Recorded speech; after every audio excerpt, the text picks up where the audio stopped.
ባለ መረጃ በአፍሪካ ትልቁ ፋውንቴን ነው። የውሃ ትርኢት ነው እዚህ ጋር የሚታየው። ሰዎች እዚህ ጋር ለመጎብኘት በሚመጡበት ወቅት በመቀመጫ አለ። እዚህም አካባቢ ቀረብ ብለው ቁጭ ብለው የሚያዩበት አለ። ሆቴሉም ከፍ ተደርጎ እንዲገነባ በክቡር ጠቅላይ ሚኒስትራችን በኩል ሐሳብ መንጭሶ እየተሰራበት ነው ያለው። በአካባቢው ላይ ቪው ዴኮች አሉ ቁጭ ተብሎ የሚመለከቱበት።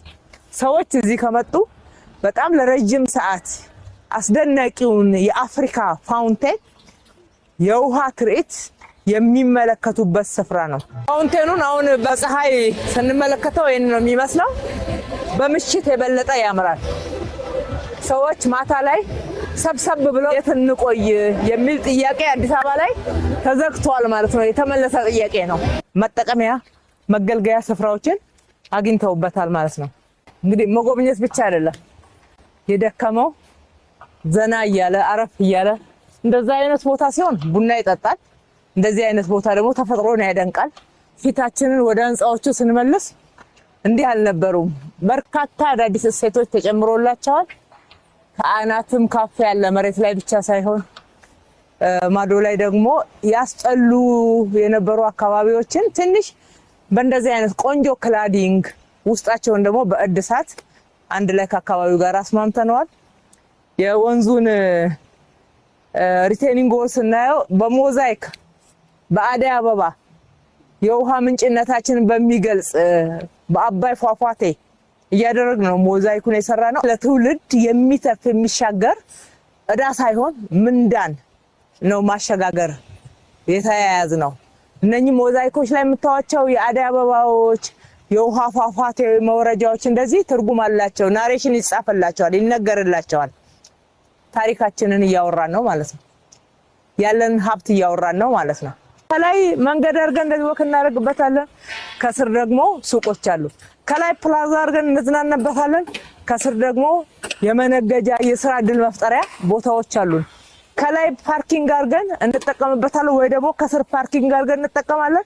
ከላይ ሌላ አገልግሎት አለ። እንደዚህ አይነት የቦታ አጠቃቀም፣ እንደዚህ አይነት የስራ ጥበብ በሀገራችን በእኛ ትውልድ በእኛ ዘመን በሚገባ ትውልዱ እውቀቱን አውጥቶ ሐሳቡን አንድ ላይ አምጥቶ አንሰራንስሎ እንደዚህ አይነት ስራ መስራት የተቻለበት ነው።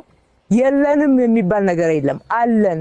አጠቃቀማችንን ብቻ ማስተካከል ነው፣ አስተሳሰባችንን ማስተካከል ነው፣ ወደ ሀብት መቀየር ነው። በአመት አንድ ቀን እሬቻ ፕሮግራም ስለሚደረግበት ተዘግቶ መቀመጥ ያለበት አይደለም። ይሄ በየዕለቱ ልንገለገልበት የሚገባ ሊጎበኝ የሚገባ ስፍራ ነው። ወደ ውስጥ ገባ ካልን ይሄ ስፍራ ወንዙ ጥርት ብሎ አምሮ ያንን ደስ የሚል ድምጽ እያሰማ ሲመጣ ሰዎች እዚህ ጋር ተቀምጠው ፐርፎርማንስ ማድረግ ይቻላል። ታች ያለው ላይ ከዚህ ጋር ሰዎች ይመለከታሉ፣ ከማዶ ሰዎች ይመለከታሉ። ማዶ ላይ ያለውንም ትርኢት ማየት ይቻላል። አዲስ አበባ ላይ የእሬቻ ማክበሪያ ብቻ ሳይሆን ሁሉንም አካባቢዎች በተለይ በአመት አንድ ጊዜ በዓል የሚከበርባቸው የጥምቀት ስፍራንም ሌሎችንም በዓላቶች የሚከበሩባቸው ቦታዎችን እየተዘጉ ተቀምጠው በአመት አንድ ጊዜ የምንጠቀምበት ሳይሆን እያንዳንዷን ቀን የምንጠቀምበት ስፍራ እያደረግን ነው። የጥምቀት ቦታዎች አሁን ወደ ላፍቶ ከሄድን ሳር ቤት አካባቢ በአክሴማ ቤተክርስቲያን የሚገኝበት አካባቢ በተመሳሳይ ለህዝብ ክፍት አድርገናል። በደንብ ገንብተናል። በለሚኩራ አካባቢ እንደዚህ ኢድም የሚደረግበት ሌሎች የሚደረጉበት ቦታዎችን በእለቱ ብቻ ሳይሆን ከዛ ውጪ ሰዎች ሊገለገሉበት ይገባል። ውስጥ በኩል በውስጡ መሿለኪያ ድልድይ ያለው ያምራል። እንዳያችሁት ተውበዋል። ሰላም በር ላይ እንደዛ ነው ያየነው። አሁን እዚህ እስጢፋኖስ ጋር እንደዛ ነው ያየን ያለነው። በዚህ በመስታወት ድልድዩ ስናልፍ ከላይ ያለው ትርጉም አለው። በሰላም እለፍ ሰላም ይሁን የሚል ትርጉም አለው። እዚህ ጋር ደግሞ በመስታወት ድልድዩ ውስጥ ወደ ውስጥ ውሃውን እያየ ስንሄድ በጣም ያምራል። ስለዚህ ሁሉንም በከፍተኛ ጥበብ ለጥቅም እንዲውል ትርጉም እንዲኖረው ለቱሪስት መስህብ የምንናገረው ታሪክ አስተሳስሮ እንዲይዝ ተደርጎ የተሰራ ነው። እንዳለ እሬቻ ፓርክ እንደ አዲስ ነው የተገነባው። የተሰራበት ድንጋይ ማዶ ላይ የምናየው ትልቅ ሬስቶራንት ካፌ ሆኖ የሚያገለግል መሬት ነው የሚመስለው፣ ግን ትንሽ ከመሬት ከፍ ብሎ የተሰራ ነው።